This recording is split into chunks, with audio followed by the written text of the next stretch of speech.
They thought I was their son's girlfriend, so I played along. Now he asked me to stay. The text came at 9:47 p.m. on a Friday night from a number I didn't recognize. Thank you for agreeing to this. My parents arrive at 10 a.m. tomorrow. I'll Venmo you the $500 we discussed. Address below. I stared at my phone, confused. I hadn't agreed to anything. I didn't know this person. This was clearly sent to the wrong number. I should have texted back immediately explaining the mistake. Instead, I screenshot the message and sent it to my best friend Kai with 3 question marks. She called within seconds. Are you secretly doing weird gigs now? This was sent to me by accident. But $500 though. For what, like 4 hours of work? She was reading the message I'd forwarded. It says brunch with parents. Pretend to be girlfriend. Keep conversation light. No physical contact beyond hand-holding. I read it again. Someone was paying a stranger $500 to fake being their girlfriend for one meal with their parents. That's insane, I said. That's rent money, Kai countered. I'm not pretending to be someone's girlfriend for money. You're pretending to be a functional adult at your job every day for way less. She had a point. But this was different. This was fraud. Deception. Definitely illegal in some way I couldn't articulate. My phone buzzed again. Same unknown number. Also, my mom will ask about your job. You're a teacher. Elementary school. We met at a coffee shop 6 months ago. I spilled my drink on you and bought you a replacement. We've been inseparable since. Keep it simple. See you tomorrow. Another text came through. Venmo sent. $500. Thank you again. I checked my Venmo. Sure enough, $500 from someone named Nathan Gallagher with a note that said, brunch tomorrow. Oh my God, I said to Kai. He just sent me the money. What? He thinks I already agreed to this. He sent $500 to the wrong person and doesn't realize it. So text him back and explain. I looked at my bank account. $127. Rent was due in 5 days. I'd been picking up every freelance design job I could find, but this month had been slow. $500 would mean I could pay rent and still eat something other than ramen. Lily, I can hear you thinking, don't. What if I just did it? One brunch, 4 hours. I give him his money back if it doesn't work out. That's a terrible idea for so many reasons. She started listing them, but I was already texting Nathan back. See you tomorrow. Send me your parents' names and any other details I should know. His response came immediately, like he'd been waiting by his phone. Mom is Catherine. Dad is Gerald. They think we've been dating 6 months. You're 26, elementary school teacher. You grew up in Portland but moved here 3 years ago. You have one brother, younger. You like hiking and reading. Keep answers vague. They tend to fill in gaps themselves. Thank you for doing this. You're saving my life. I screenshot everything and sent it to Kai. I'm doing it. You're insane. I'm broke. There's a difference. That night, I barely slept. I kept rehearsing the fake backstory. Teacher, coffee shop, meet cute. 6 months, hiking and reading. When my alarm went off at 8 a.m., I almost texted Nathan to cancel. But $500. I got dressed carefully. Not too casual, not too formal. I wanted to look like someone who'd put in effort for meeting their boyfriend's parents, but wasn't trying too hard. I settled on a blue dress and cardigan. The address Nathan had sent was a restaurant downtown, upscale brunch place. I arrived 15 minutes early and waited outside, wondering what Nathan looked like, wondering if I'd be able to pull this off, wondering if this was the worst decision I'd ever made. At 9:58 a.m., a guy approached me. Late 20s, dark hair, nice face, wearing khakis and a button-down like he was attending a job interview. Lily? He asked. Nathan? He looked relieved. Thank God you actually came. I was worried you'd back out. I considered it. I really appreciate this. My parents can be intense, but they mean well. Just follow my lead and we'll get through this. Why couldn't you just tell them you're not dating anyone? Because I told them 6 months ago I was in a serious relationship to stop them from setting me up with every single woman they know. And I kept building on the lie. And now they're visiting from Boston specifically to meet you. And if I tell them you don't exist, my mother will have a breakdown. Before I could respond, an older couple approached. The woman's face lit up when she saw us. There you are. She pulled Nathan into a hug, then turned to me. And you must be Lily. Oh, Nathan was right. You are beautiful. I shook her hand. Mrs. Gallagher, it's so nice to meet you. Please call me Catherine. We're practically family. Gerald shook my hand with a firm grip. Nathan's told us a lot about you.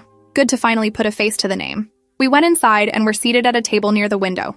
Catherine immediately started asking questions. How did we meet? I launched into the coffee shop story Nathan had provided. He'd spilled his iced coffee on my laptop bag and felt so terrible he'd insisted on buying me breakfast to apologize. We'd talked for 2 hours. He'd asked for my number before I left. That's exactly something Nathan would do, Catherine said, beaming. He's always been clumsy, but thoughtful. Gerald asked about my teaching job. I made up details about my fictional elementary school, about the kids in my fictional classroom, about lesson plans I'd never written. The lies came easier than I expected. Maybe because I'd spent weeks earlier in the year interviewing for teaching positions before settling on freelance design work. The rejection letters had included enough details about what they were looking for that I could fake it convincingly. Nathan played along perfectly. He'd add small details that made the relationship sound real. He'd mentioned that time we went hiking and got lost for 3 hours, and I'd jump in with, because someone insisted we didn't need a map. His parents laughed. They were eating it up. An hour into brunch, Catherine excused herself to the restroom. Gerald leaned forward. Can I be honest with you, Lily? My heart stopped. He knew. Somehow he'd figured it out. Of course. Nathan's last relationship ended badly. Really badly. She cheated on him with his best friend. He was devastated. We didn't think he'd date again for years. I looked at Nathan. He was staring at his plate. So seeing him happy again, seeing him with someone who clearly cares about him, it means everything to us. Whatever you're doing, keep doing it. He deserves someone good. The guilt was crushing. Thank you, I managed. Catherine returned and the conversation shifted to lighter topics. They asked about my family. I told them the truth about my parents, my brother. No reason to lie about things that didn't connect to Nathan. They asked about our future plans. Did we see this relationship going somewhere serious? Nathan and I exchanged glances.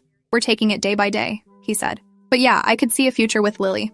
The way he said it sounded almost real. Like he'd practiced this answer. Like he'd actually thought about what he'd say if someone asked. Brunch ended after 3 hours. Catherine hugged me goodbye. This was wonderful. We should do dinner before we fly home on Monday. Are you free Sunday night? I looked at Nathan. We hadn't discussed this. One brunch, that was the deal. We'll check our schedules, Nathan said smoothly. I'll text you. We walked his parents to their car. They drove away waving, and Nathan and I were left standing on the sidewalk. Sunday dinner, I said. I know. I'm sorry. She surprised me. Nathan, this was supposed to be one meal. I'll double the payment. $1,000 total for both meals. Please. They leave Monday morning. After that, you never have to see them again. I should have said no.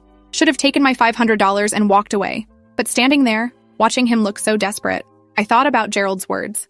About Nathan's ex cheating. About his parents just wanting him to be happy. Fine. One more meal, but that's it. Thank you. Really? You're amazing at this, by the way. They completely believed everything. Yeah, well, I'm an excellent liar, apparently. He laughed.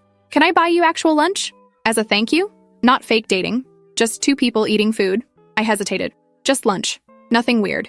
We went to a sandwich shop a block away. Without his parents watching, Nathan relaxed. He told me the truth about the fake girlfriend.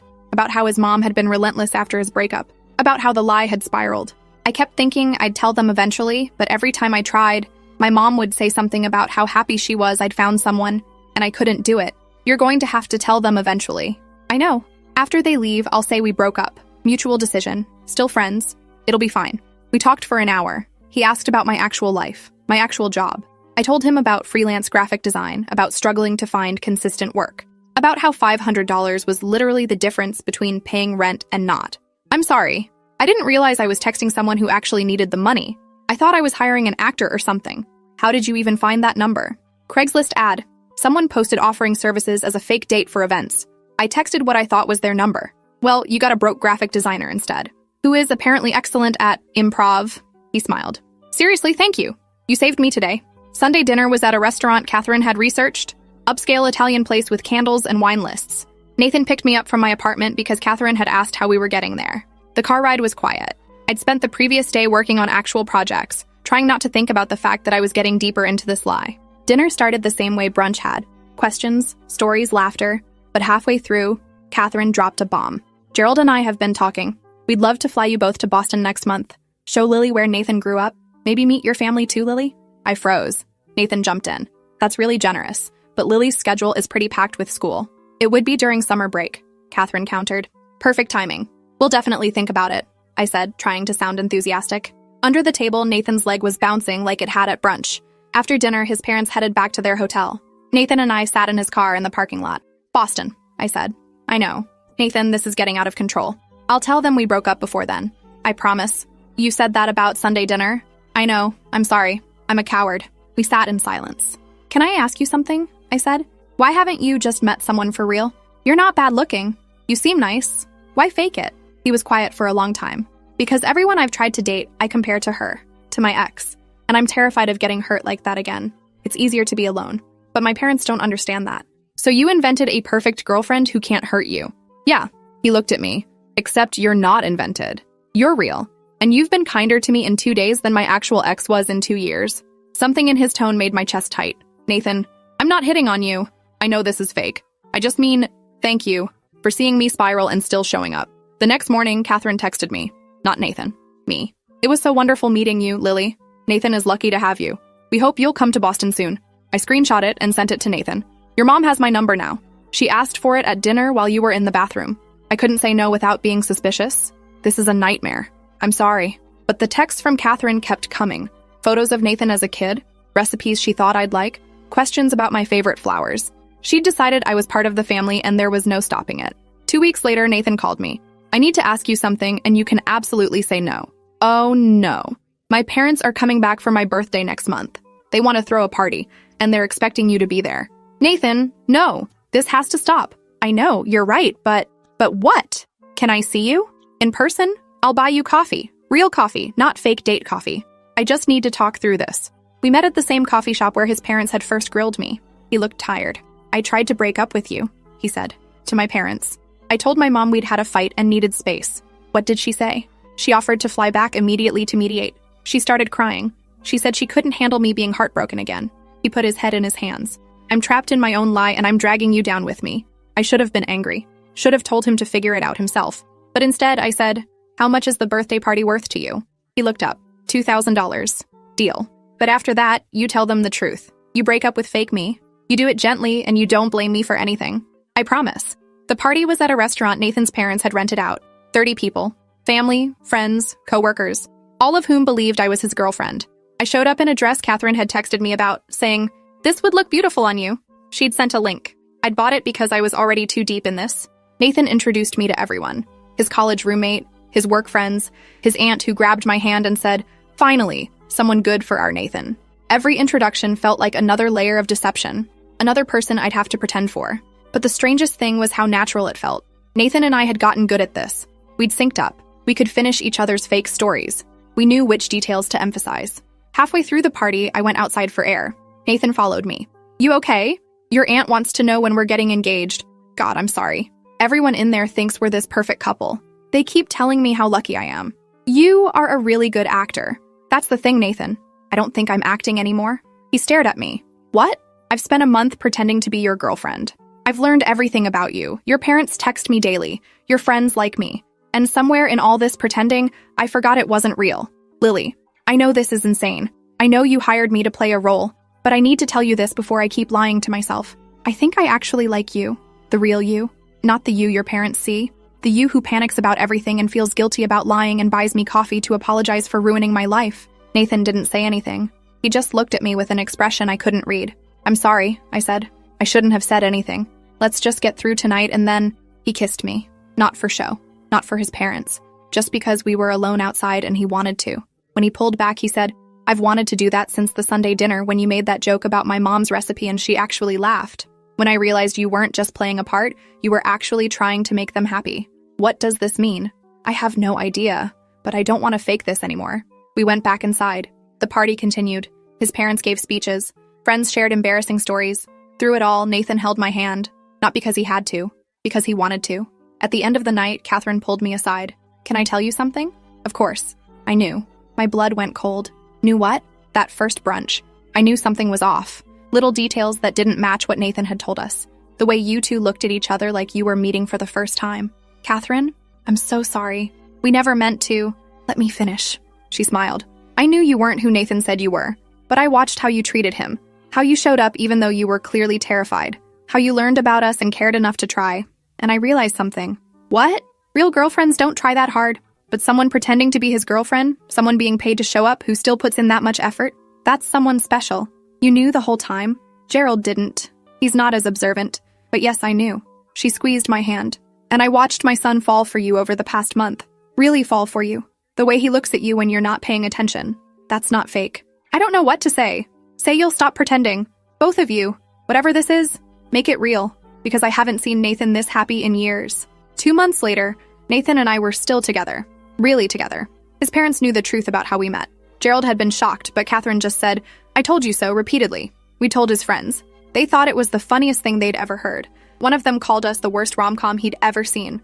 Nathan still felt guilty about the lying, but less so now that we'd turned something fake into something real.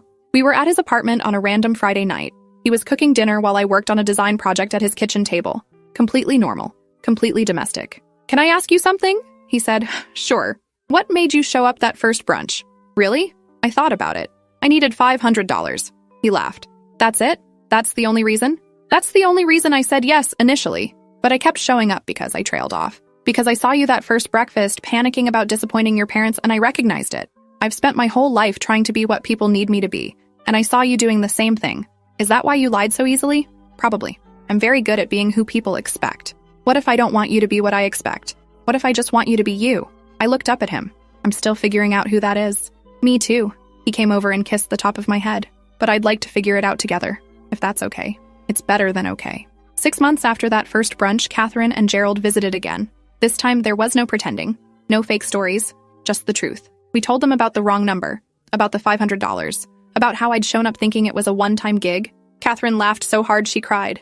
I knew something was off, but this is so much better than I imagined. Gerald was less amused. You paid someone to pretend to be your girlfriend? I was desperate, Dad. And you agreed to deceive us for money? He asked me. I was broke.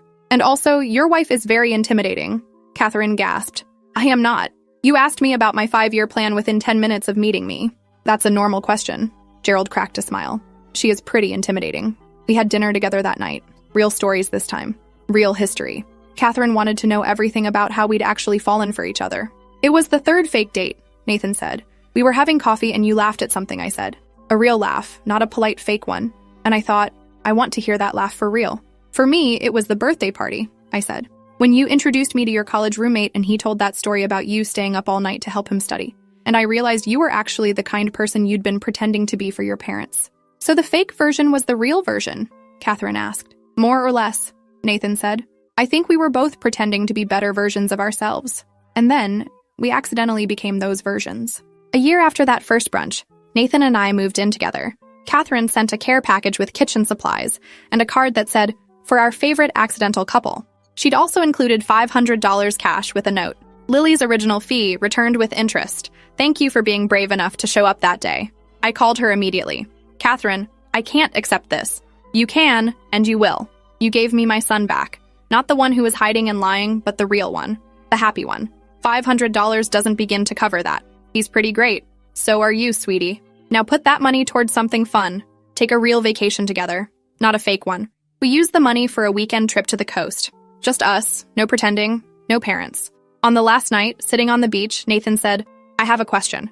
Okay, if you could go back to that morning, would you still show up? I thought about it. Probably not. It was objectively a terrible decision. But I'm really glad I did. He pulled me closer. Me too. 2 years after the first brunch, Nathan proposed. Real proposal, real ring, real emotions. Catherine and Gerald flew in for it. She cried. He pretended not to cry, but definitely cried. At the engagement party, Nathan's college roommate gave a speech. I've known Nathan for 10 years, and I've never seen him as happy as he's been since he accidentally hired his girlfriend on Craigslist. Everyone laughed. I stood up. Small correction. He didn't hire me. He sent a text to the wrong number. I showed up anyway because I was broke and needed rent money. More laughter. But somewhere between faking a relationship for his parents and actually falling for him, I realized something. The best things in my life have always come from saying yes to the wrong things. Wrong number, wrong situation, right person. Nathan pulled me down and kissed me in front of everyone. Thank you for showing up that day, he whispered. Thank you for asking me to stay. 3 years after that first brunch, we got married. Catherine helped plan everything. Gerald walked me down the aisle because my own father couldn't make it. During the ceremony, the officiant told our story. About mistaken identity and fake dating and $500 that changed everything. About 2 people who pretended so well they forgot they were pretending. About showing up for someone even when you're not sure why. In his vows, Nathan said, I thought I was hiring an actor. I ended up finding my person. Thank you for being brave enough to lie to my parents. And thank you for being honest enough to tell me you'd stopped pretending. In my vows, I said, I showed up that day for $500. I stayed for every moment after.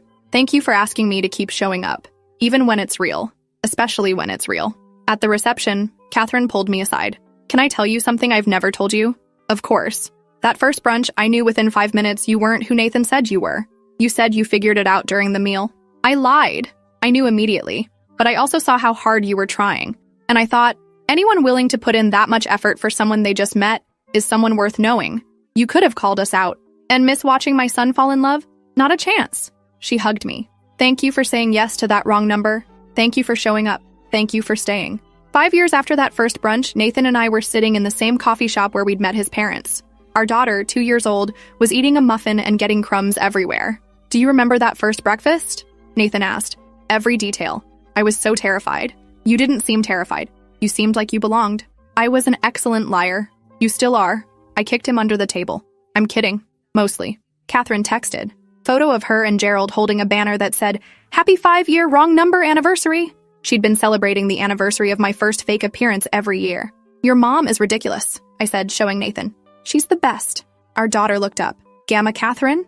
Yes, we'll see Grandma Catherine this weekend. Tell story? Nathan and I exchanged looks.